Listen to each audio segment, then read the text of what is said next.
Good morning, Year 11. I hope you're well and having a lovely day. Please could you write the date and the title, English Language Exam Question 4. For your do now, I would like you to write down everything you can remember about Question 4 of your English Language Exam. Pause the video to do this now. Okay, so we're going to start with a brief overview of the reading section of your language paper. So question 1 is identifying explicit and implicit information. So as you're probably well aware by now, explicit information is information that is stated directly. So you're just pulling out quotes from the text. Implicit information is information you have to work out or deduce. So you're explaining sections of the text. Then you've got question 2. For one paper, it's a basic comparison. So you're looking at similarities and differences. And the other paper, it's analysis of language and structure. Then question 3 for both papers is analysis of language and structure, and question 4 is an evaluation and comparison. So hopefully you're familiar with that. I've also got the timings and the marks on the slide for you. Please could you briefly read over it. Okay, so an overview of question 4. There's two elements to this question. Firstly, there's the comparison element. You need to compare the two texts in light of a statement. There's also an evaluation element. To what extent does each text agree or disagree with the statement? Both elements of the question are equally important.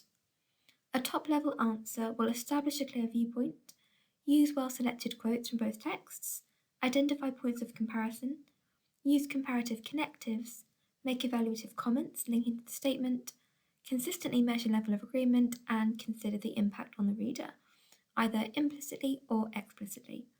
You don't need to write any of this down because it's all on the reading support sheet that I've put on class charts.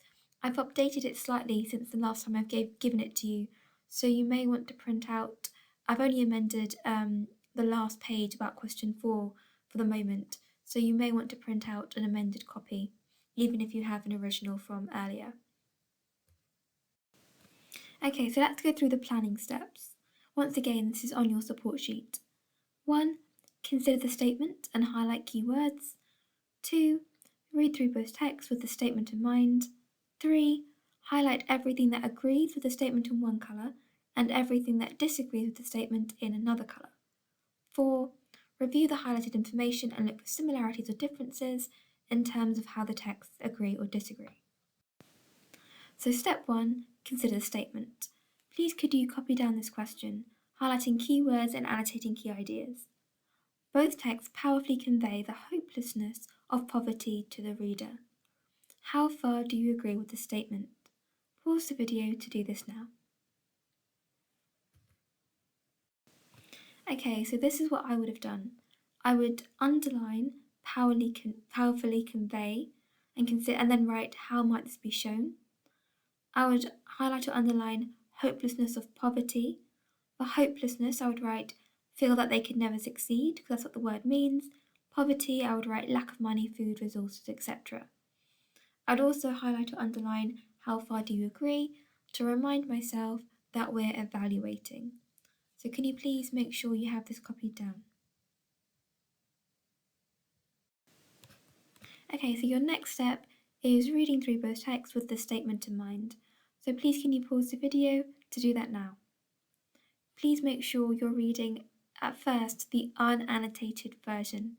Okay, I want you to carry out these steps, not just skip ahead and see what I've done. So please make sure you're reading the unannotated version first so you can practice doing these steps yourself.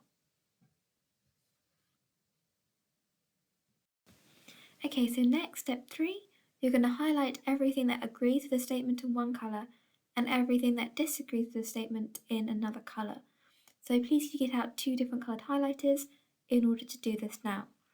I would also recommend jotting down some notes next to your highlighted sections to kind of jog your memory and clarify how they disagree or agree with the statement. That will be really helpful, especially when it comes to doing the next step. So do your highlighting, make some notes, and then you can move on.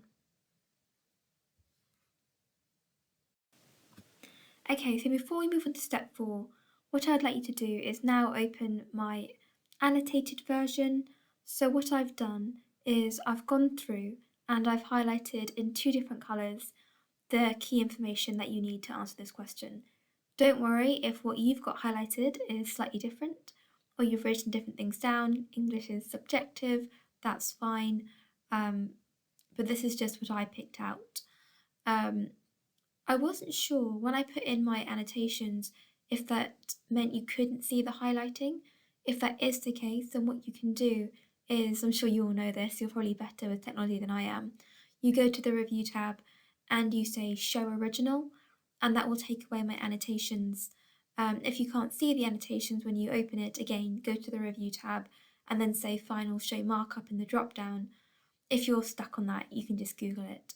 But I was just worried that you wouldn't be able to see the 2 different coloured highlightings. But for text 1, everything agrees with the statement, and text 2, in the annotation boxes, I've written agree or disagree. So even if you're struggling to see the colours, you can use that to help you. So pause the video now, please, and open my annotated copy and read through what I've picked out and the reasons I've picked out those particular sections. Also, if you could change the settings so you can view the 2 different colours, that would be good too. Okay, so now you're on to step 4, reviewing the highlighted information and looking for similarities and differences. So what I'd like you to do is jot down some ideas. So could you copy out the table, please? Similarities and differences in terms of how the text present the hopelessness of poverty, and you're going to use either my highlighting or your highlighting, maybe they're the same, to jot down some ideas in at least one column. So it may be that you have things in both columns, it may be that you only have ideas in one column, either is fine, but please could you pause the video for about 5 minutes to jot down your ideas in the table.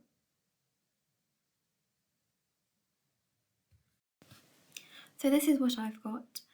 I thought the texts were very different in how they presented the hopelessness of poverty.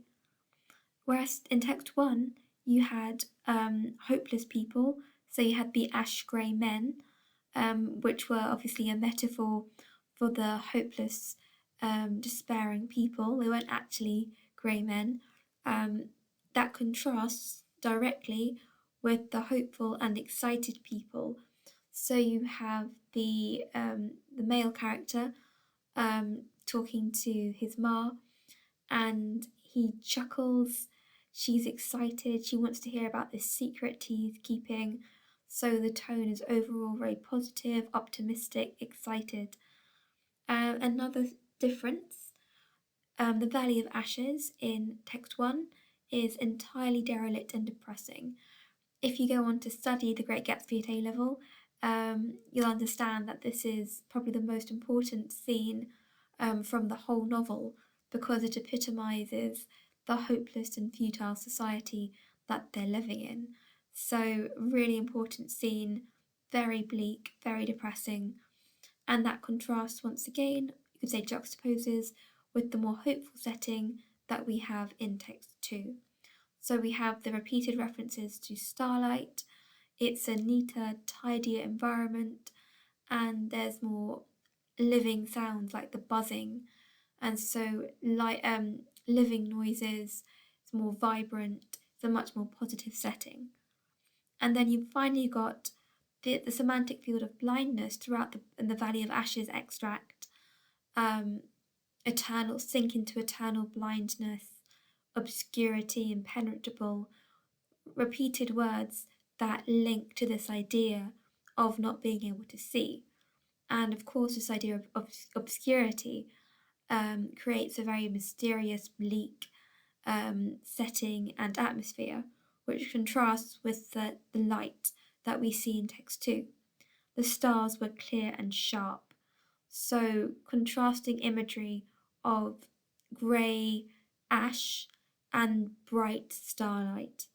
So I would say I would disagree that both texts powerfully convey the hopelessness of poverty because text 1 is an extremely bleak I would say almost unfailingly bleak, or use a very powerful word to show that it's entirely bleak, but by contrast, text 2 is a much more positive portrayal. Although there are bleak elements to it, overall it shows a much more hopeful portrayal of poverty rather than a hopeless portrayal of poverty. So that would be my position. So could you please make sure you've jotted down my notes, but it may be that you have something slightly different depending on your perspective, and that is fine, so long as you can justify your position. Okay, and this is the structure. So we've gone through this ad nauseum, but please pause the video to read through it yourself now. Okay, and finally, your task. Both texts powerfully convey the hopelessness of poverty to the reader. How far do you agree with this statement? What I would like you to do is write an introduction and one comparative paragraph for this answer, and upload these paragraphs to class charts for me to review. Something I've noticed, which is a bit strange, is that people seem to be uploading random tasks again. So they're not always the ones at the beginning of the lesson, they're just random ones from somewhere in the lesson. So I appreciate I haven't always been clear with how long you should spend on each task and what you need to upload, so I'm going to be a bit clearer going forward. And then if I've noticed that you haven't uploaded what I want you to upload, then I'm not going to click submitted. So for this particular task, I think you should have plenty of time to do it because you haven't had much to copy down. I've given you pretty much all the information from today's lesson. You've got the handout support sheet and you've got my annotated version. So I've done lots of the work for you, so you should definitely have enough time to at least write your introduction and one comparative paragraph. If you have more time, that's wonderful. Please could you write more, but that's the very minimum I would like you to do, please, today. So make sure you upload the introduction and your comparative paragraph for me to have a look at. So pause the video to do this now.